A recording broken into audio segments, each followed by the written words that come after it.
जी तो प्यारे बच्चों, कैसे हैं आप? मैं उम्मीद करता हूँ कि आप सब ठीक होंगे। आज की वीडियो में बात करेंगे हम आपसे चैप्टर नंबर 8, प्लांट फिजियोलॉजी। इसके जो एक्सरसाइज में एमसीक्यूज हैं उनको हल करने की कोशिश करेंगे। जी तो बेटा, अगर हम इस पेज की तरफ देखें तो पहला एमसीक्यू जो है वो किया जा रहा है कि process by which water evaporates from surface of leaf primarily through the stomata. तो ये आप बचपन से पढ़ते आ रहे हैं, 5वीं क्लास से, कि जो पत्ते होते हैं उनके अंदर सुराख होते हैं, जो लोअर साइड होती है ना, जिस तरह लेट्स से दैट मेरा हैंड जो है ये पत्ता है, तो उसकी जो लोअर साइड है, नीचे वाली साइड है, इसमें छोटे छोटे से सुराख होते हैं, इनको हम स्टोमेटा कहते हैं। वहाँ से जो पानी निकलता है उसके निकलने को ट्रांसपायरेशन कहते हैं। ठीक है, what do you call that thing? Transpiration. तो A option is the right answer. उसके बाद अगर आप मुझसे ये कहें कि सर गुटेशन इसका आंसर हो सकता है, तो गुटेशन ये होता है कि जो पानी में अंदर पानी ज़्यादा हो जाए ना अगर पत्तों में, और ये भी स्पेशल कोई प्लांट्स होते हैं तो उनके जो लीफलेट्स होते हैं उनके कॉर्नर पे छोटे छोटे से ड्रॉप्स बन जाते हैं पानी के, that is called guttation. Imbibition ये होता है कि पानी इम्बाइब कर जाता है लकड़ी के अंदर। आप जब देखते हैं ना पानी चला गया और लकड़ी फूल गई है, दिस कॉल्ड इम्बिबिशन। और अगर कोहेजन की बात करें तो ये जो पानी ट्रांसफ़र होता है from the roots to the top leaf, तो इनके जो सेंटर में सारे जाइलम फ्लोएम जो टिश्यूज़ हैं, स्पेशली जो जाइलम टिश्यूज़ हैं, ठीक है, सीव ट्यूब सेल्स वगैरह और कंपेनियन सेल्स वगैरह, इनके अंदर पानी जो है वो एडहेयर कर करके जा रहा होता है, ठीक है, कोहेसिवली जा रहा होता है। तो उस फोर्स को जो पानी को मतलब पकड़े रखती है, ठीक है ना, जिस तरह आप एक स्ट्रॉ लेते हैं और अगर स्ट्रॉ से आप सक कर रही हैं और सक करने के बाद आपने सारा जूस सक किया और ऊपर जुबान लगा दी है, तो पानी नीचे गिरता नहीं है स्ट्रॉ से, वो जूस नीचे गिरता नहीं है। तो वाई डज इट हैपन? क्योंकि प्रेशर लॉक हो जाता है ना वहाँ पे। इस तरह प्रेशर लॉक हुआ होता है पौधे में, ये भी एक वजह होती है। तो दैट इज़ कोहेजन। तो इसके ऊपर भी बात की जा सकती है, मैंने पिछले लेक्चर्स दिए हैं, इसके ऊपर आप वो सुन सकते हैं। तो उसके बाद नेक्स्ट ये पूछा जा रहा है जी, through which structure does most of the transpiration occurs. तो ज़्यादातर जो ट्रांसपरेशन है वो किन स्ट्रक्चर्स के थ्रू जो है वो होती है? Root hairs, phloem, xylem and stomata. तो नो डाउट स्टोमेटा ही मैं कह रहा हूँ ना ओपनिंग है, जहाँ से ये ऊपर कह रहा था ना कमेंट में कि water evaporates from surface of the primary through stomata. तो कौन से स्ट्रक्चर से जो है वो ट्रांसपरेशन होती है? Stomata. Stomata is the structure जहाँ से ट्रांसपरेशन होती है। तो B is the right answer for this question. उसके बाद है जी, the TACT theory primarily explains. ये टेक्ट थ्योरी क्या है? ठीक है, टेक्ट थ्योरी, ये टेक्ट का लफ्ज जो है ना, ये बेसिकली एक्सप्लेन करता है ट्रांसपायरेशन, एडहेजन, कोहेजन, टेंशन। ठीक है, transpiration, adhesion, cohesion, tension, टेक्ट। And that explains about the transport of water in plants. ठीक है, transport of water in plants, क्योंकि जाइलम फ्लोएम में आपको पता है कि पानी मूव करता है। ठीक है, फ्लोएम में फूड मूव करता है, जाइलम में पानी मूव करता है। तो B option is the right answer for this question. उसके बाद क्वेश्चन किया जा रहा है कि which of the following is not a function of xylem. इनमें से कौन सा जाइलम का फंक्शन नहीं है? इसमें से कौन सा जाइलम का फंक्शन नहीं है?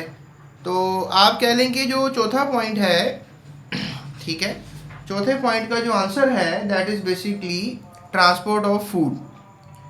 ठीक है, ट्रांसपोर्ट ऑफ फूड, यानी कि जाइलम पानी कंडक्ट करता है, फूड तो कंडक्ट नहीं करता। फूड कौन कंडक्ट करता है? फ्लोएम। तो इसलिए जाइलम सेल्स का क्या फंक्शन है? Transport of, sir not a function of xylem. कौन सा फंक्शन नहीं है? ट्रांसपोर्ट ऑफ फूड फंक्शन नहीं। ट्रांसपोर्ट ऑफ वाटर तो फंक्शन है ना, ट्रांसपोर्ट ऑफ मिनरल, पानी के साथ मिनरल भी ट्रैवल हो सकते हैं। एंड मैकेनिकल स्पोर्ट भी याद रखिएगा, जाइलम का फंक्शन होता है, उसमें जो सेलुलोज स्ट्रक्चर्स होते हैं और ये वो। ठीक है, उसके बाद अगला क्वेश्चन किया जा रहा है, विच ऑफ द फॉलोइंग है the perforated cell wall. Perforated का मतलब है जिसमें सुराख होते हैं, ऐसी सेल वॉल जिसके अंदर आपको सुराख मिले, ठीक है, झुर्रीदार हो। तो ये वेसल एलिमेंट्स कह लें कि ऐसे सेल्स हैं, ऐसे हिस्से हैं जिनमें परफोरेशंस होती हैं। Vessel elements have perforations plates for efficient water flow, ताकि एफिशिएंट वाटर फ्लो हो सके। ठीक है, वेसल एलिमेंट्स ये जाइलम के ही हिस्से होते हैं, जाइलम की भी टाइप्स होती हैं ना, तो वेसल एलिमेंट्स जाइलम के अंडर आते हैं। ठीक है, उसके बाद जो है छठा एमसीक्यू है। उसके बाद जनाब हमारे पास है जी छठा point, exposure of low temperature stimulates the process of flowering in biennial और पेरिनियल प्लांट्स तो ये अगर लो टेम्परेचर हो तो लो टेम्परेचर से क्या फ़र्क पड़ता है, क्या इससे फ्लावरिंग जो है वो स्टिमुलेट होती है, यानी जल्दी फ्लावर ब्लॉसम करते हैं। तो छठे पॉइंट में जो है दैट इज़ कॉल्ड वर्नलाइजेशन, ठीक है, सी ऑप्शन। वर्नलाइजेशन एक इसकी डेफिनेशन है, ये जो ऊपर लिखी हुई है ना, वर्नलाइजेशन क्या है। वर्नलाइजेशन कि लो टेम्परेचर के ऊपर आप फ्लावर क्या कर रहे हो, एक्सपोज कर रहे हो इसको बाइनियल और पेरिनियल प्लांट्स के अंदर, तो दिस इज कॉल्ड वर्नलाइजेशन। इसके अलावा आप ये कहें जी डॉर्मेंसी या फिर फोटो पेरियोडिज्म, क्या ये भी वजूहत हो सकती हैं। तो वर्नलाइजेशन इज़ द मेथड। उसके बाद अगर हम बात करें आपसे कि plants that are adapted to survive in dry conditions, ऐसे प्लांट्स जो कि ड्राई कंडीशंस में जो है वो सर्वाइव कर सकते हैं। तो ये तो आपने पढ़ा होगा पहले भी कि ऐसे जो प्लांट्स बिल्कुल थोड़े से पानी में सर्वाइव करते हैं उनको हम कहते हैं ज़ीरोफाइट्स, ठीक है। और ऐसे प्लांट्स जो कि पानी में रहते हैं और सर्वाइव करते हैं they are called the hydrophytes, लेकिन ये top of the water bodies में रहते हैं। और ऐसे प्लांट्स जो कि बेसिकली आप कह लें कि रहते हैं पानी के अंदर, जो समुद्री घास होती है या कोई ऐसे जो समंदर के अंदर रहते हैं, दे आर हेलोफाइट्स। और मीज़ोफाइट्स ऐसे होते हैं कि जिनका जो बॉडी स्ट्रक्चर है वो ऐसा है, इंटरमीडिएट है, ना ज़्यादा पानी में ना ज़्यादा सूखे में, जिस तरह ये जो आजकल के पौधे शौधे हैं सारे, दे आर मीज़ोफाइट्स। तो ये आपको याद रहना चाहिए। ज़ीरोफाइट्स में कैक्टस वगैरह की एग्जांपल्स आ जाती हैं कि वो प्लांट सारे रेगिस्तान में रहते हैं। तो आपको पता रेगिस्तान में पानी शानी तो होता नहीं है, तो इनमें ना एक ख़ास किस्म के ऑर्गन्स होते हैं जिसको हम सक्यूलेंट ऑर्गन्स कहते हैं। तो सक्यूलेंट ऑर्गन्स क्या करते हैं कि पानी स्टोर कर लेते हैं और फिर वो बवक्त ज़रूरत इस्तेमाल करते हैं। तो वहाँ के पौधों के अंदर बहुत ज़बरदस्त अडेप्टेशंस हैं कि मैंने अब देखे ना, आप वहाँ पे आप पानी नहीं पी रहे, आप वहाँ तो मर जाएंगे। अब ज़ीरोफाइट्स जो है वो कैसे जिंदा है, वो भी तो पानी चाहिए ना, उनको बारिश तो होती ही नहीं। तो जब भी बारिश होती है तो वो अपने अंदर पानी को स्टोर कर लेते हैं भाई फॉर अ लॉन्ग टाइम। तो ये हो गया ज़ीरोफाइट्स इसका जवाब। उसके बाद अगला सवाल है आठवां, when sugar content in a cell increase, यानी सेल के अंदर शुगर बढ़ गई है, the concentration of the solute increase, definitely sugar बढ़ेगी तो सोल्यूट पानी सेल के अंदर बढ़ जाएगा। What happens to the water potential, तो वाटर पोटेंशियल में क्या होगा, जब सोल्यूट अंदर बढ़ेगा तो डेफिनेटली पानी मूव टूवर्ड द सोल्यूट, ठीक है। तो इंक्रीज ऑफ सोल्यूट कंसंट्रेशन, तो वाटर पोटेंशियल को क्या होगा, इसमें मैं ये कहूँगा कि जो मोर solute lower more negative water potential, यानी कि वाटर पोटेंशियल उल्टा होगा, पानी तो अंदर मूव करेगा लेकिन वाटर पोटेंशियल ड्रॉप कर जाएगा, ठीक है। वाटर पोटेंशियल क्या करेगा, ड्रॉप कर जाएगा। तो B is the right answer, ठीक है, ये आपने याद रखना है। उसके बाद जनाब अगला क्वेश्चन किया जा रहा है, in higher plants transport of food material occurs through, यानी कि प्लांट्स हायर का मतलब ये होता है कि जिनमें वेस्कुलर बंडल्स आ चुके हों। पहले जो प्लांट्स बने थे ना, जैसे मोजेस वगैरह हो गए, डिफरेंट प्लांट्स हो गए, तो उनमें वेस्कुलर बंडल्स नहीं होते थे। लेकिन अब प्लांट्स में वक्त के साथ साथ एवोल्यूशन आई और उनमें पानी और खुराक को ट्रांसपोर्ट करने के लिए वेस्कुलर बंडल्स उनके अंदर डेवलप हुए।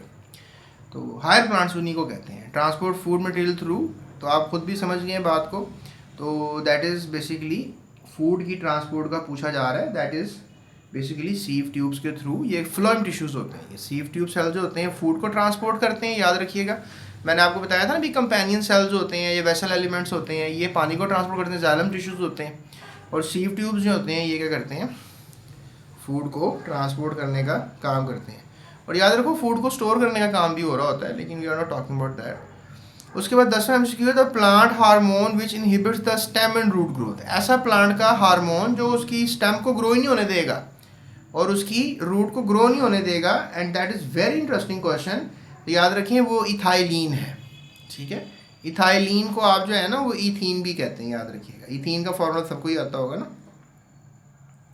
ये है ना फॉर्मूला इथीन का। तो इथीन एक ऐसा हार्मोन है, ये ऑक्सीजन, साइटोकाइन, जो जिब्रेलिन, ये भी हार्मोन्स होते हैं, इनका क्या फंक्शन है ये आप कमेंट में बताएं।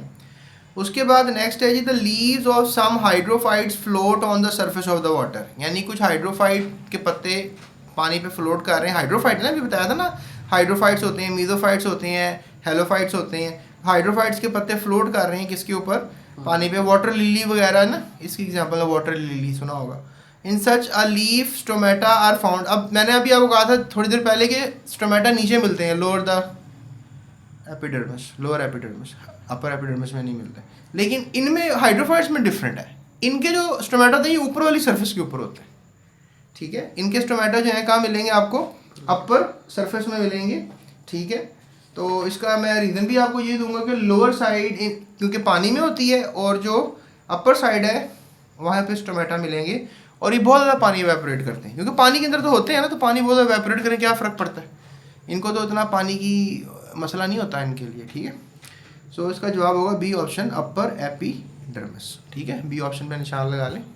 तो बच्चों अब चलते हैं लास्ट एमसीक्यू की तरफ। Mesophytes are adapted to survive in, कि मीजोफाइट्स जो होते हैं वो, मीजोफाइट्स क्या होते हैं अभी बताया था मैंने आपको मीजोफाइट्स के बारे में भी, कि ऐसे किस्म के पौधे जो कि ना ज़्यादा पानी में रह सकते हैं ना ज़्यादा खुश्की में रह सकते हैं, they are really intermediate kind of पौधे, ठीक है। तो ये आपने याद रखना है, ठीक है। तो देखो मीजोफाइट्स ऐसे हैं जो कि मॉडरेट एनवायरनमेंट्स में भी सर्वाइव कर जाते हैं, जब सूखा पड़ा होता है थोड़ी सी देर के लिए उन कंडीशंस को भी सर्वाइव कर जाते हैं, और वाटर एनवायरनमेंट्स को भी। तो आप मुझसे कहेंगे sir all of the above लगा दें, तो मैं कहूँगा यार देखो जो ड्राई कंडीशंस को सर्वाइव करते हैं वो जीरोफाइट्स होते हैं, जो वाटर एनवायरनमेंट को सर्वाइव करते हैं वो हाइड्रोफाइट्स होते हैं। तो मीजोफाइट्स के लिए फिर मीजो का लफ्ज़ ही होता है दरमियाना, तो मैं फिर मॉडरेट एनवायरनमेंट्स की तरफ जाऊँगा। A option is the right answer for this question. तो बेटा ये थी हमारी आज की वीडियो जिसमें हमने इसे सारे चैप्टर के एमसीक्यूज़ को हल कर लिया। नेक्स्ट वीडियो में इंशाल्लाह सारे शॉर्ट क्वेश्चन आंसर्स को हल करेंगे आपके साथ, ठीक है। तब तक के लिए अपना ख्याल रखिएगा, और डिस्क्रिप्शन में लिंक है उसको फॉलो करके आप सारी बुक की वीडियोस फ्री ऑफ कॉस्ट देख सकते हैं। इसके अलावा यूट्यूब सर्च बार पे कोई भी कीवर्ड लिखें साथ जीएस अकेडमी लिखें तो आपको हमारी वीडियो मिल जाएगी जो भी आप चाहते हैं। So that's it, thank you so much, take care, अल्लाह हाफिज़, सब्सक्राइब।